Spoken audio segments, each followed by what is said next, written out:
Welcome to SteelCast, Tata Steel UK's very own podcast. This series is focusing on all things related to the decarbonisation of the UK steel industry. Now, on today's podcast, I am very excited to say that after 28 episodes in this latest series, we have our very first overseas contributor, all the way from Indiana in the USA.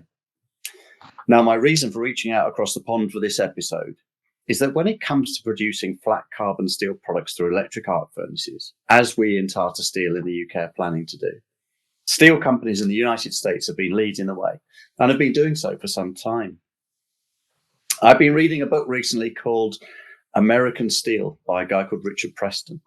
And the idea of recycling Oldsmobiles and Cadillacs and a million other things into new steel through arc furnaces, rather than building those cars from virgin steel, was first developed by Nucor in the late 1980s. That revolution created a new breed of steelmakers, and one of the key figures in that history, and one of its pioneers, is my guest today. So I'm absolutely thrilled to be joined today by one of the superstars of the US steel industry, recipient of the 2014 Association of Iron and Steel Technologies Steelmaker of the Year Award, Chairman, President, Chief Executive Officer of Steel Dynamics Inc., Mark Millett. Mark, a hugely warm welcome to the podcast. Thank you so much for taking time out of your busy schedule to join us. Well, Tim, absolutely honored to be with you, to be honest. And that's a very, very gracious, very gracious intro, mate. I don't think my team would call me a superstar. They're the superstars that have grown our organization. But no, thank you. Yeah. I know there are very many people in our own organisation who would look at you at that light as one of the pioneers, and we'll be very interested to hear the discussion I'm hoping we have over the next 3/4 of an hour or so. So, listen, in the book I mentioned, I'm going to go back in history a bit before we get into the sort of subject of arc furnaces and thin slab casters and all that sort of stuff. But in the book, it was a fabulous book, and I'd recommend anyone listening to the podcast to try and find a copy and go and read it. It is truly fascinating. But it says you went to the United States, because you're a Brit originally, of course, aren't you? You went to the United States for a year, and I quote out of the book, to be a ski bum and to party. I can imagine that quote has stayed with you for a while, hasn't it? So Can you briefly tell us a bit of your backstory and how you got into the American steel industry? Yeah. Well, it was so long ago, I can't remember.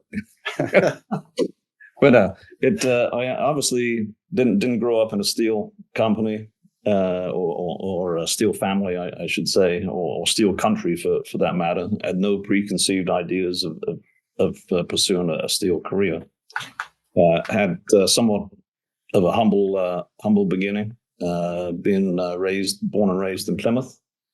My dad, he came back after being a POW for 3.5 years, was a motor mechanic, and then ended up working in a shoe factory for 40 plus years. I knew I didn't want to work in a shoe factory, let me tell you that. And my mum, she just worked the tills at a local co-op and pumped petrol, in the evenings. So didn't see steel as being in my future. But nonetheless, I ended up going to University of Surrey. Got a degree there in metallurgy, and after getting that, as you said, I ventured forth to America, and thereafter I ended up in Aspen, Colorado, as a ski bum. Wash dishes. My hands are still soft today because I washed so many dishes. Let me tell you. But you got some skiing in at the same time. But it allowed me to ski every day. So wash dishes, you ski, you wash dishes. It was good, but income was minute.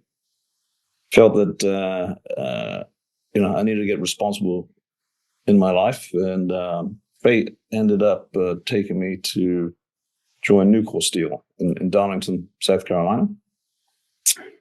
And it was, to be honest, I don't know whether you've read Malcolm Gladwell's book Tipping Point, but it was probably the defining opportunity, at least for my career going forward. And I didn't know it at the time. It was just a mini mill, small old mini mill, but it ended up being the kind of the test bed of technologies for Nucor. And Nucor was a very, very progressive, very innovative organization even back then. And what year was that, Mark? That was in 1981. Yeah. And so I got to play, and they didn't know what to do with me. I was the first metallurgical engineer they actually employed. And it's like, well, what does a metallurgical engineer do? I said, well, I don't know. So I got to play with all these technologies and touched and helped or led the development, commercialization of many of the new technologies that are used today throughout the steel industry, throughout the world. And so that kind of just boosted my kind of innovative spirit, technical spirit, I'd say. But as importantly, and certainly didn't recognize it at the time, but Nucor was led by a gentleman by the name of Ken Iverson.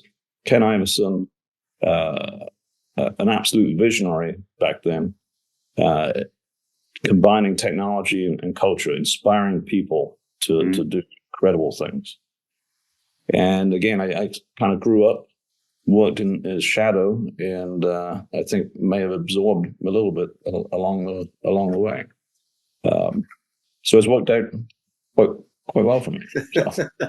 Yeah, because reading the book, you're a relatively young man in charge of a relatively huge piece of kit, a relatively new piece of kit as well. And I think, difficult when you look back now, quite to think what a revolution it was at the time, what Nucor were doing. And it was said that Nucor intended to do for the steel mill what Apple had done for the computer.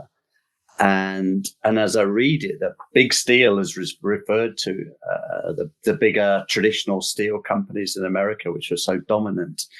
They quite resented you guys in Nucor, didn't you? And what followed? That must have been quite a journey over those 30 years, being the upstart, I guess.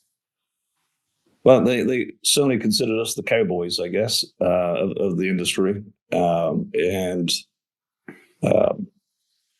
again, we threatened their livelihood. We threatened their future. But no doubt, Nucor was the driving force. I think that truly has changed the complexion of steelmaking in the US over the last 40 plus years. If not, to be honest, if not for across the world. And it certainly evolved the electric arc furnace, and we over the years gained more and more capability, and as our product capabilities grew, our volumes grew back in Nucor. But the biggest, most revolutionary step was the entry into thin slab casting.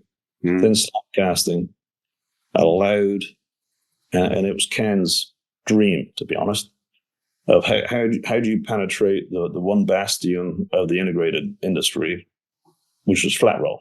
Up until that moment in time, there's all merchant shapes, structural shapes, more the lower end. If it's gray, sinks in water, sell it. This was more sort of the construction long products, as we might call them in the UK, wasn't it?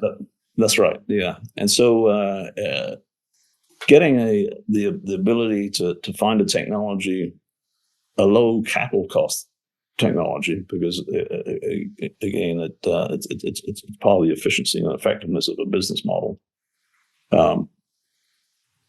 We entered the thin slab casting, and there was an SMS technology, and allowed us to actually cast 50 millimeters and even 40 millimeters thick.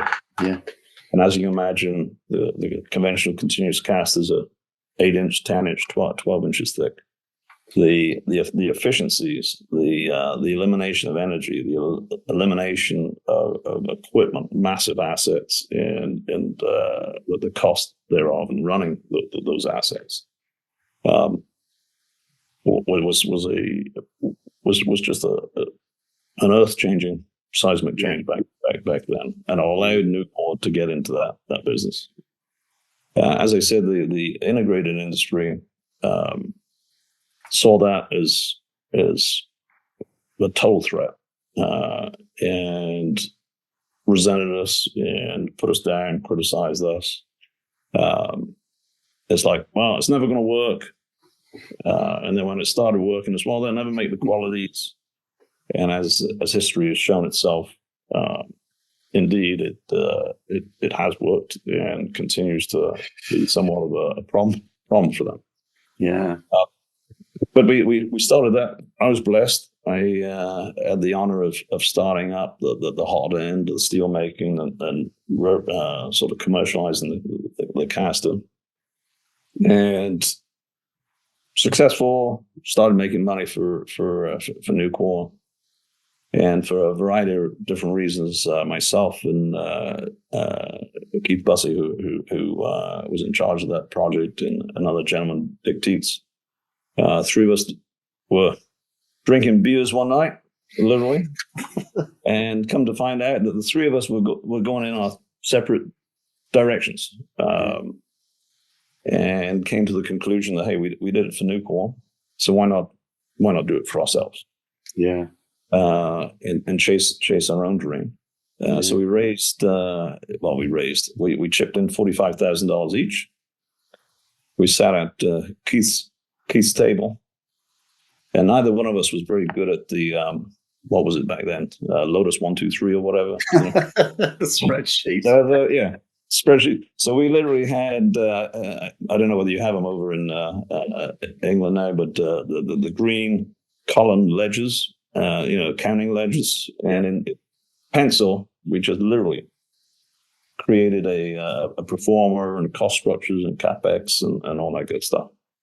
And when you got to the last page and you saw the return, it was like, well, no one's going to invest in us if we don't make money. So we go back a raise and just kept improving the numbers till we thought we had a saleable sort of project. That was in September of '93. We started pounding the streets to raise money. By December, we got an equity of about $80 million. By June, syndicated a bank debt of, so we had a total package of $285 million to start up a mini mill producing, based on scrap, producing hot band. It's grown ever since. It is quite an extraordinary story because, I've been in the steel industry all my life. And I think most people, certainly in the UK, would say the idea of starting up a steel company from scratch is unthinkable. It's such a capital intensive industry. It's such a relatively low margin industry. Why would anyone try and do that from scratch? But I guess, you're the thing that proves the rule, aren't you? That it was possible, and maybe the fundamental change in technology were early enough in that maybe technology life cycle to say there is an opportunity here. And I wonder whether 20 years later on you go, that opportunity probably wouldn't be there if I tried to do it today, because that moment is gone and there's no technology that's similarly transformational that would enable anyone to say, whoa, we're going to build a new steelworks in 2024. Do you think that would be fair? Well, I think you got to have a spirit of adventure, and not be risk averse, to be honest. And when you have a bunch of naysayers out there that say something can't be done, for myself and for this team, that's the adrenaline.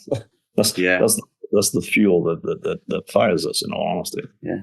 And we saw the same thing when we formed SDI. The integrated mills, and we're out pounding the streets looking for investors. British Steel being one of them, right? Mm-hmm.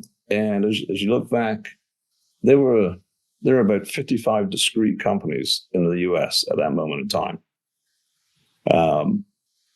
Many of them, again, being critical of us. Well, we won't get the money. Well, we got the money. Well, they won't make it work. Well, made it work. Can't make the grades. They won't make the grades. Well, we started making the grades. But many of those that were, you use the term resentful, but doubtful, whatever. But to be honest, the ones that have perished. Today in the US, you can count probably 13 discrete companies. So through a variety, the complexion is changed. Yeah, and you've come a long way, I guess. You set up Steel Dynamics Inc. and it's grown and grown since then, hasn't it? Can you give us the listeners a quick overview of what your business looks like today? Well, as I said, we started off as a humble electric arc furnace-based mini mill, just converting scrap into the hot band. I would tell you we are we're a metals business today. We encompass a lot of ground. We've grown from nothing to around about 16 million tons of steelmaking capacity. Roughly 11.5 million tons of that is sheet flat roll products. Yeah. And of that, about 20% is going into automotive today. 4.5 million tons or so are long products. Again, merchant shapes all the way up to structural beams, 48-inch depth. Rail. We have a unique mill there. We roll 320-foot long pieces of rail. We weld that in-house and then actually ship from the mill 1/4 mile long lengths of rail, which helps the supply chain. I mean, it brings great value to the railroad folks. If you can imagine just laying a 1/4 mile piece at a time as opposed to 80-foot sections, it's quite efficient. So long products. Again, electric arc furnace space, all our assets. So scrap is a large raw material for us. So we acquired a large recycler back in 2007. We have today it's growing to about 8 million tons of ferrous scrap, both in the US and also we're the largest ferrous recycler in Mexico today. Mm. And then we have a downstream business fabricating roof joists and deck. If you go, at least in America, if you go to a Walmart or a Kroger or a Home Depot and look at the ceiling, there's this web joist supporting the roof. So we sell about 800,000 tons a year of that stuff. So there's kind of a connection, scrap through steel making production through end use. And we also do that in the non-ferrous. We're the largest non-ferrous recycler in the States. So we have secondary aluminum facilities. We have a copper rod mill partnership with a Spanish company making 12 millimeter copper rod for the electrical wire industry. Wow. And we just started a new project, not an insignificant one, to make 650,000 tons of aluminum sheet. So we're changing our world a little bit, and that's a fun. It is the fun I'm having right now, just learning that business. And strangely enough, what do the big aluminum companies say? Well, we can't do it. We can't do it. We won't make the grades. We won't penetrate the markets. But I would only ask them to look at the history of what our team has been able to achieve and just have them be cautious. So. It is an extraordinary story, and it feels like the subject of a completely separate podcast talking about the diversification of a metals company into stuff like that. But, it's interesting because in some ways there's some parallels, or on a much smaller basis than what you're doing currently, but the parallels in terms of scrap is interesting. So the UK, bizarrely, is the second largest exporter of scrap in the world after the United States, because we make a huge amount of scrap in the UK, but we don't use very much of it because we've only got little electric arc furnaces around the patch. But it's interesting here you talk about the sort of the reduced number of steelmakers in the US from when you started. And do you think that's the way it's turning in the US? It's all going electric arc furnace. Because there a future for blast furnace-based steel making, do you think, in the US? Yeah, it's not a pendulum, though, because a pendulum comes back. The change is absolutely permanent without any shadow of a doubt. And as the product capability is increased over the years from electric arc furnace, that's increased the EF capacity and hence the sophistication of the scrap world. Yeah. Today we're around about 75% electric arc furnace. Yeah. And soon approaching, in the next 4, 5, 6 years, will be 80%. Wow. Of the US capability will be electric arc furnace based, which, Tim, is the reverse, to be honest, of the rest of the world. The rest of the world is 80% blast furnace BOF, and the electric arc furnace is trailing dramatically. Yeah. Yeah. And I guess part of that is dependent on the nature of your geography and society, isn't it? I know our sustainability director said that by 2050, half the world's steel will still be made using blast furnaces because there's not enough scrap in the world. And if you go to economies like India and Africa, who are less developed economically, they just don't have the scrap, do they? And so those places in the world where you've got a load of scrap, it makes sense to use it from a sovereignty and supply chain resilience perspective as much as anything, doesn't it? So it's interesting also you talked about grades, because I know I saw a chart.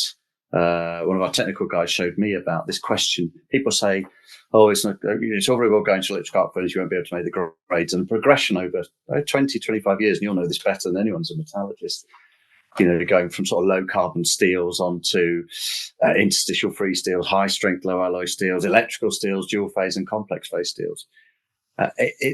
As you said, I wonder if there's any grades that electric arc furnace won't be able to make going forwards, and whether those doubts of people, when they talk about full finish automotive or drawn and wall line packaging steels, is it just a matter of time? I think it is. The only people that doubt, the mini mill capability are those that aren't mini mills. They don't understand necessarily. If you harness people, inspire people into an innovative spirit, anything can happen. Anything. Yeah. And I think our industry has shown that. There are many today that don't believe that the mini mill is even in the automotive world. Well, again, Nucor's in it. We're in it. About 20% of our sheet products, as I said, is serving that automotive market. We've become, I believe, that we're the largest supplier of sheet to BMW today in North America. So I think it speaks to the technical abilities and the product. Yeah, we're certainly not in exposed today. Yeah, it's not that the technology can't make it. It's a matter of being consistent over every square foot of miles and miles of coil. So if you were to look at our most recent project in Sinton, Texas, we started up a total new facility there, flat roll facility, 3 million ton a year facility with a new technology aimed principally at the things, the products that we're challenged with today. To get into, have the ability to get into exposed sheet, to get into perhaps the higher end, real tough energy applications for pipe, etc. So that technology, you might say, is a step back in thin slab casting, because it's designed up to a 5-inch thick slab. Yeah, that 5-inch thick slab allows a much more consistent surface quality. It also metallurgically allows you to do certain things downstream, and the actual hot strip mill is likely more like yours, where we have roughing mill, big long distance, and then finishing mill. Allows you to thermomechanically impart properties. Yeah. And so again, it's the evolution of technology. I've got no doubt that we'll be able to produce automotive exposed, and again, those real tough grades. Yeah, because again, it's almost a debate we could go for another 20 minutes, isn't it? The automotive sector and stuff, and people have got lots of questions, understandably, about it, because it's almost a as say full finish is almost a vanity product. It's like, well, if you can make full finish, you can make anything, the exposed panels as you describe it. And people are saying, well, is the reason because of the quality of the scrap that you put into the electric arc furnace? Is it the quality of the secondary steel making? Is it the hot rolling processes? Because we're going to be putting ours into the existing hot rolling mill, existing casters, thick slab casters, the existing hot rolling mill with a coil box in it. People say, well, is it the case and we're putting 2 new ladle metallurgy furnaces in, but is it a scrap-based problem or is it a whole process-based problem? Some of these more demanding grades, do you think? Without getting too metallurgical about it. Yeah, no. And I lost my metallurgical abilities a long time ago. But it's the whole package. It's the whole process. You got to start with the right raw material. You have to have low residual scrap going into the melt in the first place. But then it's the technology all the way through it. So it's not just a singular thing. Yeah, and we're going to come on. Go on, sorry. Well, no, and it's just to complete my former thought. So automotive's not a problem in the future. Electrical steels, we're already proven that we have that ability. Tin plate, which I think is your drawn and iron packaging steels. Yeah. That's being developed. So I do believe the technology is certainly there. Yeah, I mean, you look at the momentum behind the grade development, and you can't help thinking it's inevitable, isn't it? It's just a matter of time. So, but it is interesting to see how it progresses. Now, I just want to move on a little bit, if I might, Mark, because when we're making this big technology change, there's question marks about why we're making it, how quickly we're making it, for what reason we're making it. And I guess when people in the UK, especially, maybe look at the USA, they might not think of it as being at the forefront of the green revolution, or a country that would be the first to legislate for private industries to go green. How comes the USA is leading the way with such technologies as electric arc furnace, scrap-based steelmaking? Is that because of the cheap energy you got through the oil and gas in America, or the availability of scrap, as I said, the largest exporter of scrap in the world? Or is it just a better way of making steel, a more cost-efficient and profitable way of making steel? Well, I would tell you, Tim, it's definitely not because we're being legislated to do it. We're doing it because of social responsibility more than anything else. But it's and the U.S. steel, to be honest, people may not see it on the outside, but the U.S. steel making is the cleanest steel industry in the world, to be honest. And again, it's driven principally, though, by the fact that 75-80% of it is electric arc furnace based, and that's the cleanest way to make steel, at least today.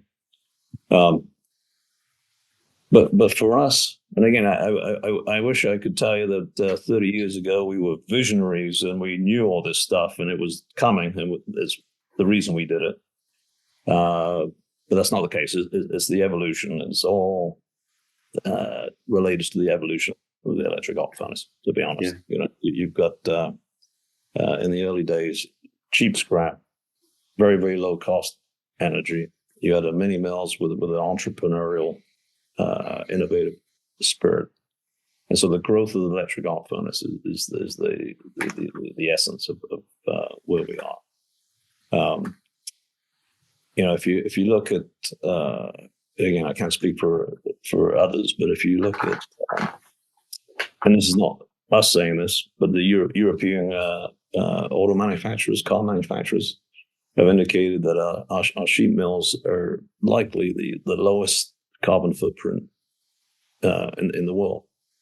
So you have across the 3 mills, our scope 1 and scope 2 is around 0.4, I think it is 0.32. In scope 3, unfortunately, it does add a good portion from the pig iron. Total, it's today it's 0.78 total tons of CO per ton of steel, and that's against the global average is around almost 2. Yeah. And if you look at the BOF global average, it's around about 2.33. That's right. So we're absolutely blessed. Again, wasn't our initial vision. It's just been in the fabric of our company since our origin, to be honest.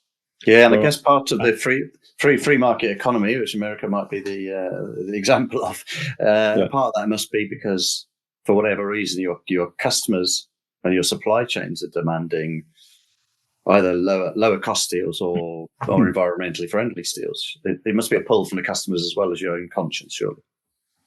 It's our own conscience, it's for sure. But again, the shareholder pressures, customer pressures for sure are driving it. We're in a very enviable spot, and it's success quite often comes with a bunch of luck. I would tell you, but because we're at that low level already, the cost for us to get to net zero, which is in our plan by 2050, and I mean it's a very practical, distinct plan, unlike some. But the cost for us to do it is de minimis compared to the cost that you and others are incurring. But one also has to recognize, though, that electric arc furnace steelmaking is one thing. The iron making is the easy part to reduce. It just costs money. But electric arc furnace steelmaking also generates carbon. Yeah, CO. Okay, and just part of the process. You still use carbon injection for chemical energy. You still use carbon injection to create what we call a foaming slag, which is crucial for the productivity of the electric arc furnace. And at the end of the day, steel by definition is iron and carbon. Yeah, so you got to have it. So there's a project so an electric arc furnace uses typically anthracite, coke breeze, and stuff in its process. We've got a project called biocarbon, where we're actually going to take sustainable waste wood products, turn it into charcoal, and utilize that in place for the carbon. And that unto itself, just that one project, reduces our footprint by another 25%. So again, it's just evolution. Yeah, and I guess you take the biggest bang for your buck early, and I guess that's why we're investing in electric arc furnace and think about other technologies. I hear, Mark, a slight diversion before we go on to kind of the people impact of such big transitions, certainly from our perspective, is I hear there's some companies in the world who are looking to drive towards 100% scrap in their arc furnaces. Is that feasible? It's something you're looking at? Well, it's feasible, no doubt about it. It is the most cost-effective route from a productivity standpoint. Not necessarily. I think we tend typically today on our sheet products, not on our structural products, but we put about 15% pig iron into the mix. It's not necessarily as much for quality of the steel. It's just productivity. It really gives you an amazing boost in productivity. So our strategic path, unlike some that tend to favor DRI, we tend to leverage green pig iron processes. We have in our Butler facility it's very unique, to be honest. We convert and produce liquid pig iron from steel mill waste oxides, and all that good stuff. So it's producing about 260,000 tons a year, quite consistent today. And coupling that with biocarbon would be a green version of that. And are arc furnace producers in the US investing in their own DRI plants, or are they importing it, preferably? Some are. We're not. But Nucor, for instance, put in a couple of million ton a year facility. Cleveland Cliffs, the integrated producer, actually put a DRI facility in. We've tended to stay away from DRI. If you're an electric arc furnace operator, really, it's the last thing you want to put. The last thing you want to put into an electric arc furnace. Yields are very, very, even if you've got high quality HBI, yields are very low. Productivity is less affected. So coming up with a green version of pig iron versus DRI is the path we're taking. But a lot of people, and obviously a lot of people are doing it in Europe. Yeah. I guess it's quite an energy-intensive process as well, isn't it? So, I guess in America you benefit from relatively cheap energy. In Europe, we don't have that luxury. So it's another debate for another day, isn't it? Listen, Mark, we're going to just move on, if I might, to talk about this transition that we're going through and whether there's any parallels in America, because I don't know how close you've been studying what we're doing. We've got a co-investment plan between Tata and the UK government for 1.25 billion, and the plan is to build a 3 million ton arc furnace alongside our existing continuous casters and existing hot mill. And I guess that'll be the starting point, and anything else to go on the back of that would be once it's up and running. But we're a business that currently, and you'll cringe at this, but in the Q3 of last year, we were losing £1.7 million a day in the UK for a whole load of reasons, and aging assets and unreliable old assets that needed to be replaced with something. And I guess our challenge today is to try and create a business that stopped hemorrhaging money, such that we have a business at all to build an arc furnace in. So all the talk in the UK at the moment is about a just transition, and how do we get from where we are to a business that will inevitably be smaller, because you don't need coke ovens and sinter plants and blast furnaces or primary steel making. I was just wondering whether plants in the US have sort of had to undergo a similar transition, or if they just simply closed down one plant and built a new one somewhere else. Well, first, can I applaud what you folks are doing? The initiative there is incredibly bold. I don't know of any other project in the world where you're actually going to shut facility down, make the conversion, and then restart it. And to get the government and Tata and the employee base to reach a concurrence on that is that's pretty amazing, to be honest. And it's seismic, you might say. Yeah, we're not quite there yet, but in terms of agreeing between all the parties, but that's the proposal, So, but at the end of the day, Tim, there seems to be recognition, and it's not always there, or that a company has to be healthy. A company has to be able to at least make its cost of capital to survive and thrive, or perish. You know what I mean? And at the end of the day, if those tough decisions aren't made, companies perish and families suffer. So again, it may not be done yet, but all I can do is urge you to continue. In the US, we have certainly seen that pain and suffering. When you go from 55 to 13 companies, there's a lot of stress in that transition. And now today, with the decarbonization momentum and pressure, we're seeing similar pressures. And different companies are reacting differently. You have companies, Algoma, Dofasco, they're building electric arc furnaces on their sites, and will make the conversion. But they've got the luxury of continuing to produce as they do it. We have companies, USX had a sort of a bifocal strategy. They actually acquired Big River Steel to get into the electric arc furnace space, and at the same time, kind of starting to shutter old, inefficient operations. And then you've got people like ourselves and Nucor. We're not shutting anything down. We perhaps capitalizing on our competitive advantage, and we'll have continuing to build new mills and new capacity. Yeah, and it is a challenge, I think, wherever you are, and depends on the geography and the economic status of the region you're building in. And Port Talbot especially has been steel making there for hundreds of years, back to the 13th century, some say, when the Cistercian monks started making iron in the hillsides. And I guess it's difficult for people to accept that there's going to be fewer steel jobs. So they're very well paid jobs that people in the area rely on. But there will still be an industry, and hopefully the vision is for that to be the hub of an industrial ecosystem that can generate more inward investment in steel using companies.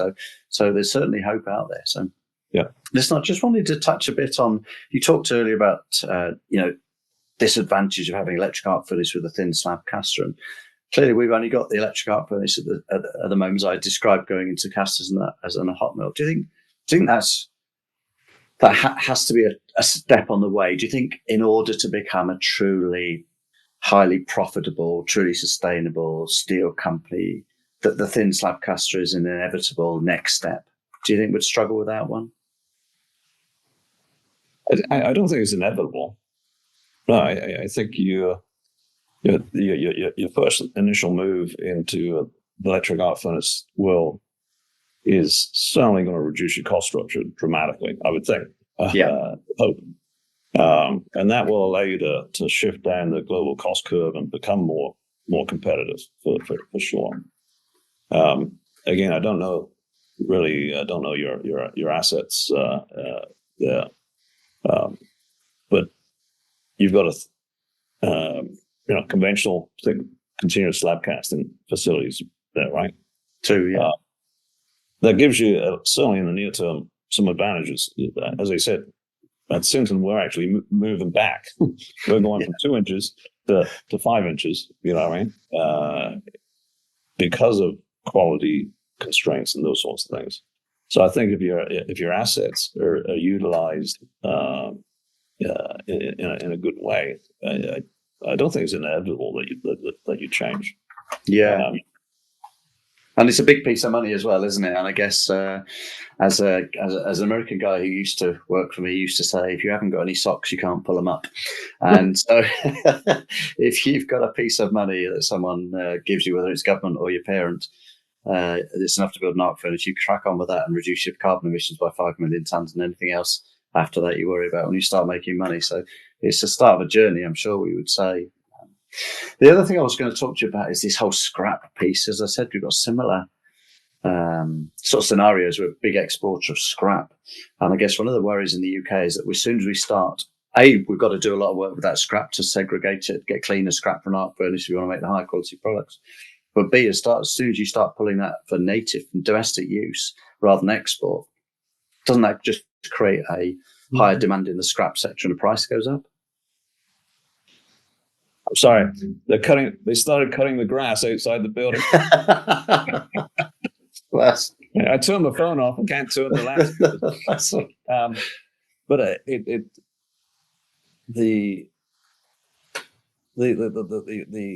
I guess the world is somewhat fearful of scrap scarcity for sure, and I think it's a regional thing more than anything. Europe, I would suggest, and I don't know it in great detail, but the scrap supply, the quality of the scrap supply is not too sophisticated yet, and the volumes, the reservoir there is big, and so you're going to need to use DRI in that space. In the US, we've had 100 years of steel production, and you just drive. I drove to Wyoming. It's like a 24 hours behind the wheel 2 weekends ago, and just driving through the countryside, the number of tractors and beat up old cars and things is just immense. So we have reportedly some 800 million to 1 billion tons of scrap just as a reservoir, which certainly helps. Yeah.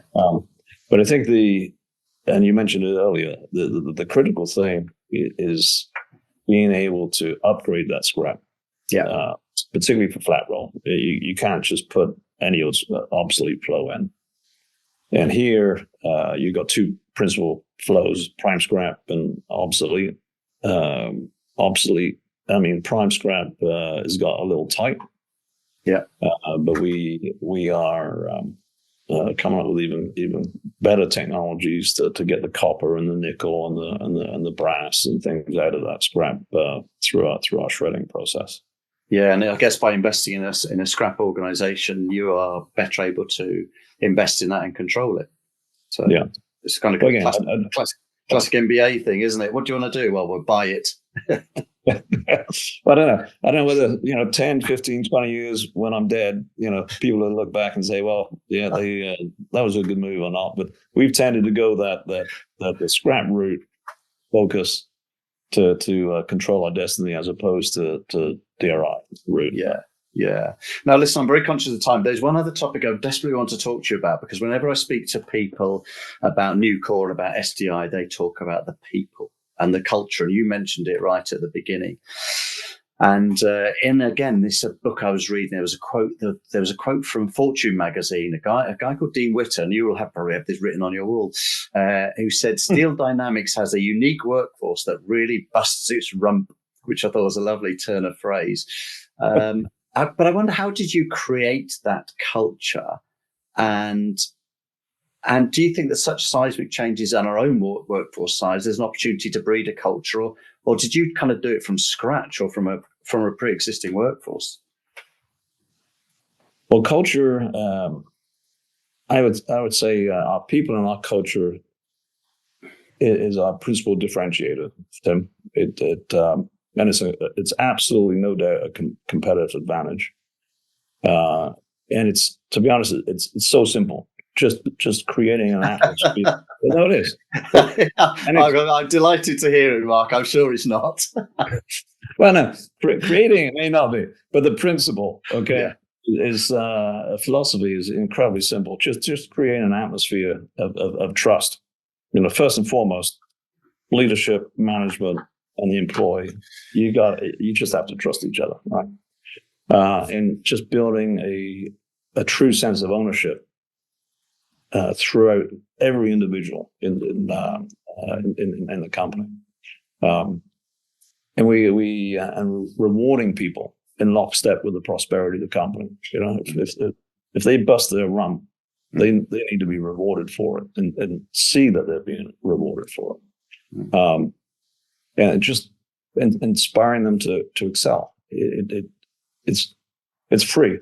Culture is essentially free. I mean, you get the biggest return on your dollar. It just is some effort from a leadership, from a management standpoint. And for us, it's a very highly performance-driven, incentive-driven environment, which takes a certain person to excel in. So our operators, 65% of their pay is at risk. Big chunk. That goes all the way through the company. Leadership, myself, 85% of our compensation is at risk. If we don't perform, no bonus, and your compensation is impacted dramatically. So you have production bonuses that drive that. We take that to another step where to connect everyone to the business. We have a profit sharing plan where we distribute 8% of our pre-tax earnings, no matter if it's zero, obviously. Yeah, 8% to zero. Yeah. But nonetheless, last year, second highest year, record year for us, we distributed $425 million across our employee base. That amounted to around about 35% of their annual pay.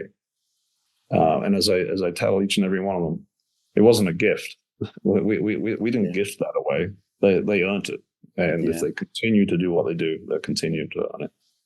And then the final step, at least to connect them to ownership, is equity. We give every single person. It's not an executive perk, so to speak, but everyone gets an equity component, so that as they do bust their rump, And if the shareholder, the stockholders, stock goes up, they benefit. They in turn benefit through that each and every day.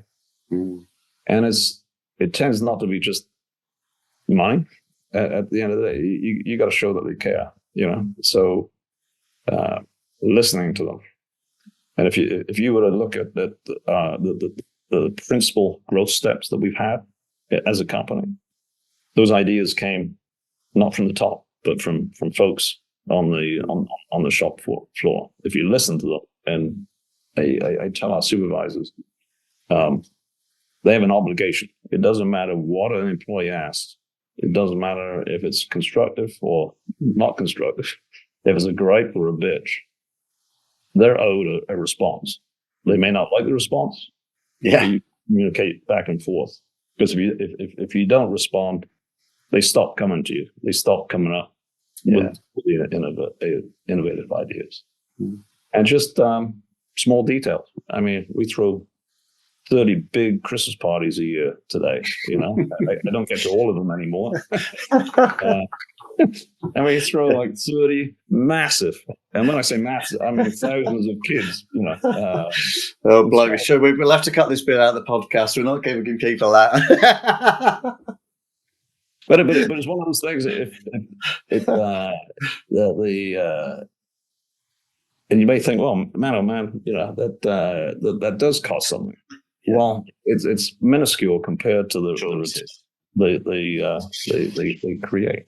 Sure, it is, and it is an interesting story, and it's probably, again, there's another story in there talking about culture, isn't it? Because I suspect it breeds some, and I hesitate to use the word, but intolerance, because I heard these stories of guys saying, in your business, saying if they see an oil drip, they do something to stop it because they know it's money coming out of their own wages. But, if there's people in the business busting a rump and they see other people who aren't busting a rump, then there's a lot of peer pressure there, isn't there? That it can be extremely powerful, I'm guessing, rather than having to invoke some sort of complicated management process. Well, it doesn't happen today. Yeah. Doesn't happen today. But in the old days, 20 years ago, if someone wasn't performing on a crew, well, they would be taken out back and in no short way informed that they better step it up or step out. Yeah. But yes, there is that peer pressure, and it's in a way it's self-managing. Yeah, because you don't have a supervisor having to go out there and drive the system. The rewards drive the success and the performance. They drive innovation because the higher productivity, the safer they are. Different capabilities, more profitable products. They get rewarded in lockstep with that, and so it's just it's the proverbial snowball rolling down the mountain, so to speak. Yeah. Listen, Mark, I know I can't believe nearly an hour's gone. I thoroughly enjoyed talking to you. Just quickly before we sign off and say thank you, where do you think the steel industry goes next? Is there another big technological change, or is it now evolution of kind of the stuff that you started in the USA, the rest of the world will follow? Well, there's a lot on everyone's plate right now. Yeah, there is. Yeah, to execute. I would say my worry for our industry generally, perhaps, is a lack of recognition, or we all need to recognize there's a balance to all this, and I see some companies having singular focus on decarbonization. I mean, both their financial outlays and all their effort. And these things don't take, you can't do it overnight. They take years. And for companies not to continue to invest in the business as well, it would be problematic, because again, a lot of things that folks are doing doesn't necessarily add any new products or any new capabilities. It's purely replacing what you have, to lower the carbon footprint. So I think that's a fear I have for the industry. We got to be balanced.